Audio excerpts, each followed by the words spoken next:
राम राम जी। दोस्तों, सुपर सोनी से graphic designing YouTube channel में आपका फिर से स्वागत है। दोस्तों, मेरा नाम आशीष सोनी है और आज आपको अपने इस वीडियो में मैं बताने जा रहा हूं कि आप किसी भी सॉफ्टवेयर का, वो सॉफ्टवेयर चाहे कोरोला हो, फोटोशॉप हो, इलस्ट्रेटर हो, इन डिजाइन हो, या वो माई कंप्यूटर हो, माइक्रोसॉफ्ट वर्ड हो, पावर पॉइंट हो, MS एक्सेल हो, कोई सा भी सॉफ्टवेयर हो, सिस्टम का, कंप्यूटर का कोई सा भी सॉफ्टवेयर हो, आप कीबोर्ड के अल्ट बटन से उसके मेनू बार, उसके शॉर्टकट्स, कमांड बार को किस तरीके से यूज कर सकते हैं।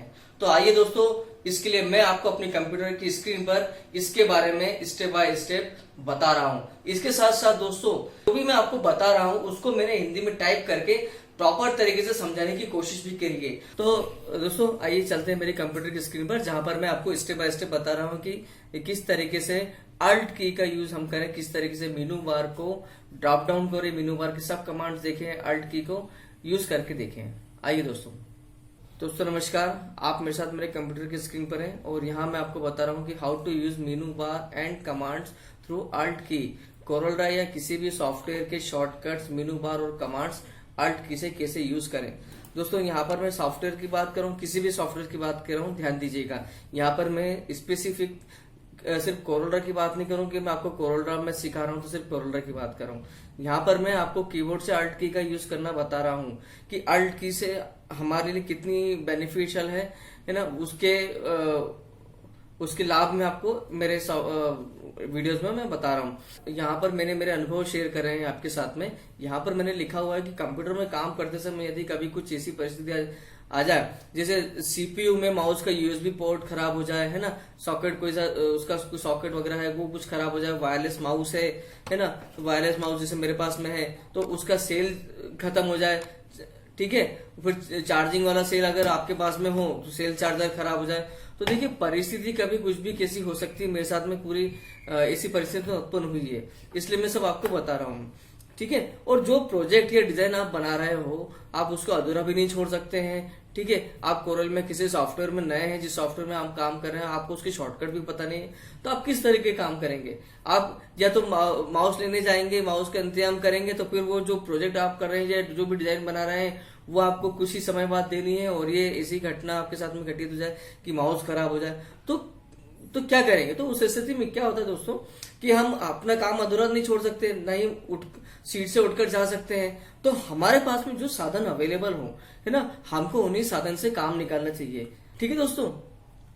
तो यहाँ पर पेज 3 पे मैं आपको बता रहा हूँ, ऐसे समय में यदि कीबोर्ड के अल्ट बटन का ज्ञान हो तो आसानी से नहीं, तेजी के साथ काम समय में भी पूरा होगा, ठीक है। अब आप कीबोर्ड की अल्ट बटन प्रेस करें और आप देखें कि आपने अल्ट की प्रेस किया तब कोरल में टॉप लेफ्ट कॉर्नर में यहाँ पर, है ना, यहाँ पर टॉप लेफ्ट कॉर्नर में फाइल मेनू हाईलाइट हुआ है, ये फाइल मेनू हाईलाइट हुआ है, ठीक है। और उस फाइल मेनू के अल्फाबेट F के नीचे एक अंडरलाइन भी हाईलाइट हुई है, ये अंडरलाइन यहाँ पर दिख रही है F के नीचे आपको, ठीक है फ्रेंड्स। मैं आपको कीबोर्ड, मेरे पास से कीबोर्ड में आपको कीबोर्ड में पूरे करके बताता हूँ। देखिए, ये माउस को मैंने यहाँ साइड में रख दिया है, मैं अल्ट यूज करता हूं और उसके बाद में F दबाता हूं, तो देखिए कीबोर्ड, तो देखिए F हाईलाइट हो गया वहां पर, ये फाइल मेनू का फाइल मेनू हाईलाइट हो गया पूरा। और फाइल मेनू के नीचे जो आपको लाइन दिख रही है, अंडरलाइन दिख रही है, वो जो है अल्ट को, अल्ट से लिंक है, अल्ट की से लिंक है, तो वो अल्ट की से लिंक है, ठीक है दोस्तों। अब कीबोर्ड से अल्ट की प्रेस करने के बाद एरो की से डाउन बटन प्रेस करें, आप देखेंगे कि फाइल मेनू का पूरा डॉकर है। मैंने स्क्रीनशॉट भी यहाँ पे बना के रखा है ना। फाइल मेनू का डॉकर पूरा खुल गया। इसके बाद आप थोड़ा और गौर से देखें तो किसी न किसी वर्ड के अल्फाबेट के नीचे आपको अंडरलाइन दिखेगी। तो मैं यहाँ पर माउस से, यहाँ पर कीबोर्ड से अल्ट F प्रेस करता हूं, तो देखिए किसी न किसी उसके नीचे आपको अंडरलाइन दिख रही है, O के नीचे दिख रही है, C के नीचे दिख रही है, क्लोज के नीचे दिख रही है ना, सेव के नीचे दिख रही है, ठीक है। तो आप जब भी देखिए, तो आप जब कभी भी अल्ट के साथ में उस पर्टिकुलर कमांड को दबाएंगे, उस पर्टिकुलर की को दबाएंगे, है ना, तो वो विंडो खुल जाएगी। देखिए मैं बताता हूं किस तरीके से, है ना। यहाँ पर मैंने लिखा हुआ है, जैसे आपको पहले कीबोर्ड से Alt F दबाना है, इसके साथ ही Alt I भी दबाना है ना। फिर इसके बाद इंपोर्ट की विंडो खुल जाएगी, Alt F दबाने से फाइल मेनू की डॉकर में इंपोर्ट की विंडो खुल जाएगी। मैं आपको बता रहा हूँ इंपोर्ट की विंडो कैसे खुलेगी। देखिए यहाँ पर मैंने Alt F प्रेस करा है और यहाँ पर देखिए इंपोर्ट की विंडो कहाँ पर है, इंपोर्ट कहाँ पर है, ये पूरा डॉकर खुल गया, उसमें ये इंपोर्ट है। ये मैं कर्सर से नीचे आ रहा हूँ, अभी ये एरो की से नीचे आ रहा हूँ, ये देखिए। अब यहाँ पर आपको देखना है, समझना है, ये सब शॉर्टकट जो है आपको याद करना पड़ेंगे, है ना। जो भी जिस अल्फाबेट के नीचे वो आ रहा है वो आपको याद करना पड़ेंगे, उसकी अल्फाबेट को याद करना पड़ेगा। जैसे फाइल मेनू के नीचे एफ दिख रहा है, आई दिख रहा है ना, और आई के नीचे अंडरलाइन दिख रही है, तो आपको Alt A5 करना पड़ेगा। मैं आपको कीबोर्ड में करके बताता हूं। देखिए ये कीबोर्ड में Alt F और ये I। तो जैसे दोस्तों मैंने आपको यहाँ पर बताया था कि जैसे आपको पहले कीबोर्ड से Alt F, इसके साथ ही Alt भी दबाना है, फिर इंपोर्ट की विंडो खुल जाएगी। Alt F दबाने से फाइल मेनू के डॉकर में इंपोर्ट की विंडो खुल जाएगी, तो इंपोर्ट की विंडो खुल जाएगी। अब मैं इस विंडो को आपके सामने बंद कर देता हूं, कैंसिल कर देता हूं, ठीक है।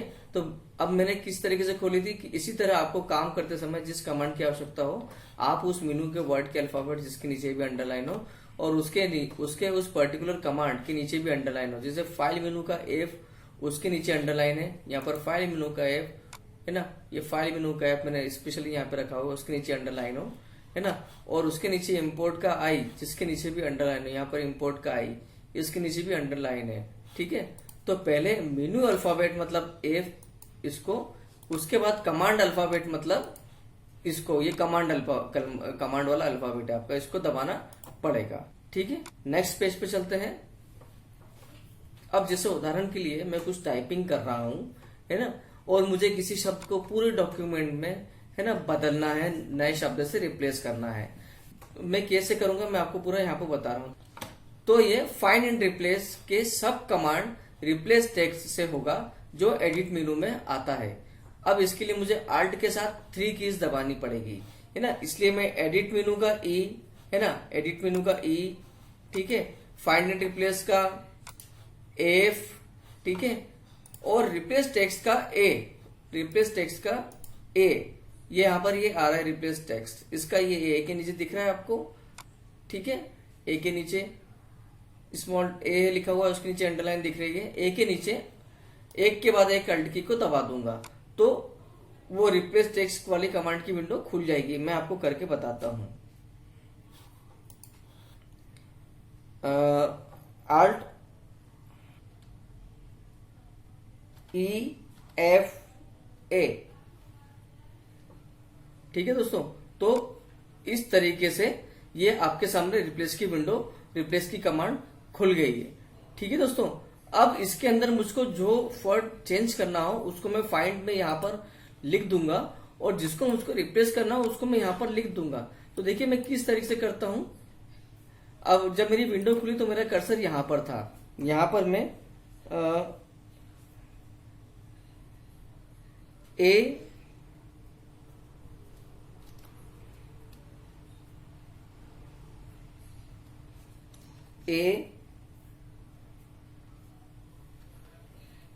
और एल टी अल्ट, यहां पर मैंने अल्ट लिख दिया है, टाइप कर दिया है। अब इसके बाद में आप देखेंगे कि फाइंड नेक्स्ट में find next, replace, replace all, close, ये 4 यहां पर ऑप्शंस खुल गए हैं। 4 यहां पर बटन अपने को जो पहले गायब थे वो विजिबल हो गए, अब दिख रहे हैं, अब आपके सामने डिस्प्ले हो रहे हैं। तो अब हम किस तरीके से जाएंगे, हम टैब का यूज करेंगे। टैब से हम रिप्लेस विद में जाएंगे। ये रिप्लेस विद में आ गया हूं और रिप्लेस विद में मैं यहां पर CTRL टाइप करूंगा,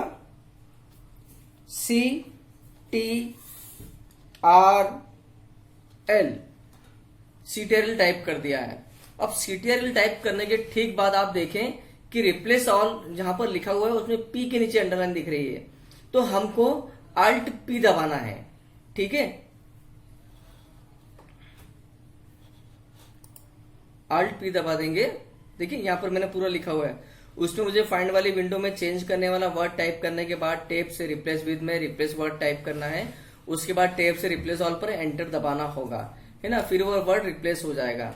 तो अभी मुझको रिप्लेस वर्ड पर आना है ना। और वर्ड पे आने के बाद मैं एंटर दबा दूंगा। एंटर की अपेक्षा अगर मैं यहाँ पर Alt P दबा दूंगा तो मुझको एंटर की भी जरूरत नहीं पड़ेगी। देखिए मैं आपको करके बता रहा हूँ, है ना। Alt P क्यों दबाऊंगा? क्योंकि रिप्लेस ऑल का जो अल्फाबेट है उसमें जो वर्ड रिप्लेस ऑल जो वर्ड है उसके अल्फाबेट P के नीचे अंडरलाइन दिख रही है जो Alt से लेंगे। तो मैं उसको P दबा दूंगा और P से वो पूरा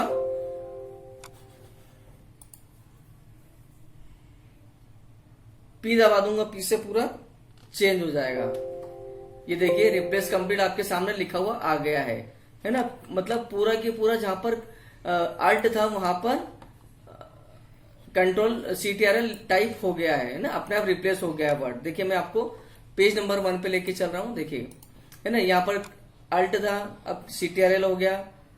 यहाँ पर Alt था, CTRL हो गया। तो जहां भी Alt था वो CTRL से रिप्लेस हो गया है। ठीक है दोस्तों, तो इसी तरीके से आपको सभी मीनू के अल्फाबेट जो है पहले आपको याद करने पड़ेंगे। अल्फाबेट कौन से याद करने पड़ेंगे? जिसके नीचे अंडरलाइन है। जैसे मैं आपको बताता हूं, फाइल मेनू के नीचे अंडरलाइन है ना, ई के नीचे अंडरलाइन है, व्यू के नीचे अंडरलाइन है, लेआउट के एल के नीचे अंडरलाइन है, ऑरेंज के ए के नीचे अंडरलाइन है, इफेक्ट्स के सी के नीचे अंडरलाइन है, बिटमैप्स के बी के नीचे अंडरलाइन है, टेक्स्ट के एक्स के नीचे अंडरलाइन है। ठीक है, तो ये तो दोस्तों अब सिर्फ कोरल की बात होगी। मैं आपको वर्ड में भी बता देता हूँ कि किस तरह से वर्ड में भी आप Alt की का यूज कर सकते हैं, है ना। मैंने वर्ड खोल लिया और उसके अंदर मैंने डॉक्यूमेंट भी खोल लिया उसका नया। अब मैंने Alt प्रेस करा तो आप यहाँ पे सब देखिए कि यहाँ पे सबसे ऊपर आपको दिख रहा है फाइल, ये दिख रहा है, AF दिख रहा है, उसके बाद 1 2 3 दिख रहा है, H दिख रहा है, N दिख रहा है ना, P दिख रहा है। ठीक है, तो ये जो भी आपको यहाँ पर दिख रहे हैं ये Alt के थ्रू आए हैं आपके। जैसे ही आपने Alt दबाया तो Alt के थ्रू ये सब आपके सामने कुछ अल्फाबेट डिस्प्ले हो गए हैं। ये क्यों डिस्प्ले हो गए हैं? क्योंकि हम अगर Alt दबाएंगे तो ये अल्फाबेट का डॉकर विंडो खुल जाएगी और हम उसका यूज कर सकेंगे। जैसे मैं आपको बताऊं, सबसे ऊपर F है और मुझको F का डॉकर्स खोलना है। F के अंदर कुछ मुझको खोलना है, प्रिंट करना है। तो मैं जैसे प्रिंट का शॉर्टकट Ctrl P होता है, सब जानते हैं, मगर फिर भी किसी को ना मालूम हो कि भैया प्रिंट कैसे होगा, तो वो Alt F विंडो में गया है ना, और यहां पर जाकर P दबा दिया तो देखिए ये प्रिंट की विंडो खुल गई है। प्रिंट की विंडो आ गई है। प्रिंट जो भी यहाँ पर प्रिंट देना होगा उसको हम यहाँ पर लिख देंगे, है ना। जितने ऑल पेज का देना है, करंट पेज का देना है, जिस पेज का देना है उसको हम यहाँ पर लिख देंगे। तो दोस्तों तो प्रिंट की एक विंडो आ गई। छोटा सा आपने देख लिया कि किस तरीके से Alt की के थ्रू ये प्रिंट की विंडो आई है ना। मैंने Alt F दबाया, Alt F दबाने के बाद में फाइल मेनू का डॉकर खुल गया। उसके अंदर जो भी जिस डॉकर से रिलेटेड मुझको काम हो उस डॉकर के नीचे जो भी वर्ड लिखे हुए हैं, जो अल्फाबेट लिखे हुए हैं, उसका मैं एन दबा दूंगा तो नया पेज खुल जाएगा, वो दबा दूंगा तो ओपन का वो खुल जाएगा। अभी मैंने आपको प्रिंट का बता दिया है ना। इस तरीके से हम Alt के थ्रू उस वर्ड को भी यूज कर सकते हैं। ठीक है, अब मैं एग्जिट मुझे करना है तो मैं आप देखिए यहाँ पर ये X दिख रहा है तो मैं X दबा दूंगा। ठीक है दोस्तों, तो ये पूरा X भी वर्ड क्लोज हो गया है। ठीक, तो दोस्तों देखिए किस तरीके से मैंने आपको बताया कि वर्ड में मैंने Alt की से यूज किए उसके मेनू बार, है ना। कोरल में मैंने यूज करे। तो जितने भी सॉफ्टवेयर्स हैं आप उन सॉफ्टवेयर के मेनू, फाइल मेनू वगैरह जो ऊपर आते हैं, है ना, और उसके सब कमांड्स, उसके कमांड्स को आप Alt की के थ्रू यूज कर सकते हैं। अगर मैं बता तो आपको सकता हूं कि और भी बहुत सारे सॉफ्टवेयर से करने के लिए वर्ड है, पावर पॉइंट है ना, फोटोशॉप वगैरह है, मगर वीडियो बहुत लंबा हो जाता है ना। तो फिर लोगों को देखने में इंटरेस्ट कम रहता है कि यार एक बार आपने वो चीज समझा दी तो फिर हम सॉफ्टवेयर में उसको यूज कर ही लेंगे, समझ जाएंगे। दोस्तों मैं अपने पुराने वीडियोस का, जो भी वीडियोस मैंने बनाए हैं उनका लिंक मैं अपने आने वाले वीडियोस में और पुराने वीडियोस के हर डिस्क्रिप्शन में मैं डाल रहा हूँ, है ना। तो अगर आपके काम का हो, अगर आपको वो देखना हो तो आप प्लीज उन लिंक पर क्लिक करिए और लिंक पर क्लिक करके आप मेरे उन पुराने वीडियोस को जो स्टेप बाय स्टेप मैंने बनाए हैं उनको देखिए और उनसे कुछ सीखिए। दूसरी बात यह है दोस्तों कि अगर आपने मेरे चैनल को सब्सक्राइब कर दिया है और लाइक कर दिया है तो इसके लिए थैंक यू वेरी मच, बहुत बहुत धन्यवाद आप लोगों का। और अगर नहीं किया तो आप प्लीज मेरे सारे वीडियोस को लाइक करिएगा और मेरे चैनल को सब्सक्राइब करिएगा। सब्सक्राइब इसलिए कीजिएगा दोस्तों, क्योंकि मैं अपने वीडियोस में आपके लिए हमेशा कुछ ना कुछ नया लेके आता हूँ। मेरे सिखाने का तरीका भी दूसरों से अलग है। मैंने जो सीखा है, जिस भी तरीके से सीखा है, मैं वो पूरा के पूरा आपको दे रहा हूँ। मैं तो कभी किसी इंस्टीट्यूट गया नहीं हूँ। यहाँ पर आपको सिखाने का पर्पस जो है, मेरा पैसा कमाना नहीं है। मैं यूट्यूब पर कोई पैसा कमाने नहीं आया हूँ। मैं यहाँ पर जो सिखा रहा हूँ, जो बात आपको बता रहा हूँ, जो वीडियोस बना रहा हूँ, जो मैंने चैनल बनाया है, उसका उद्देश्य ये है कि अभी पूरे विश्व में कोरोना फैला हुआ है, एक महामारी फैली हुई है। कई देश ने, कई सरकारों ने, गवर्नमेंट्स ने लॉकडाउन करके रखा है। सब लोग अपने अपने घर में हैं और अपने अपने घर से काम कर रहे हैं। काम तो डिजाइनिंग का होता है, प्रिंटिंग वगैरह का भी होता है, क्लाइंट से मिलना भी होता है, मीटिंग्स वगैरह भी करनी होती है, प्रिंटिंग वगैरह भी करवानी, तो बहुत से काम मेरे होते हैं जो मैं मार्केट जाके करता हूँ। अब मैं मार्केट नहीं जा पा रहा हूँ, है ना, जो मैं बाहर जा नहीं पा रहा हूँ, काम नहीं करवा पा रहा हूँ, तो उसके पीछे जो समय बचा है मेरा, वो समय मैं आप लोगों को सिखाने में दे रहा हूँ, यूट्यूब पे दे रहा हूँ, ताकि वो आप कुछ सीख पाए, मेरे उन वीडियोस को देख के कुछ सीख पाए, कुछ डिजाइनिंग सीख पाए, अच्छे से काम कर पाए और अच्छे पैसे कमा पाए, अपने माँ बाप के काम आ पाए। यही मेरी अपेक्षा है आपसे। और वॉच करते रहिए, देखते रहिए, घर में रहिए, सुरक्षित रहिए, सोशल डिस्टेंसिंग रखिए। ठीक है दोस्तों, मिलते हैं आपसे नेक्स्ट वीडियो में। तब तक के लिए जय हिंद, वंदे मातरम।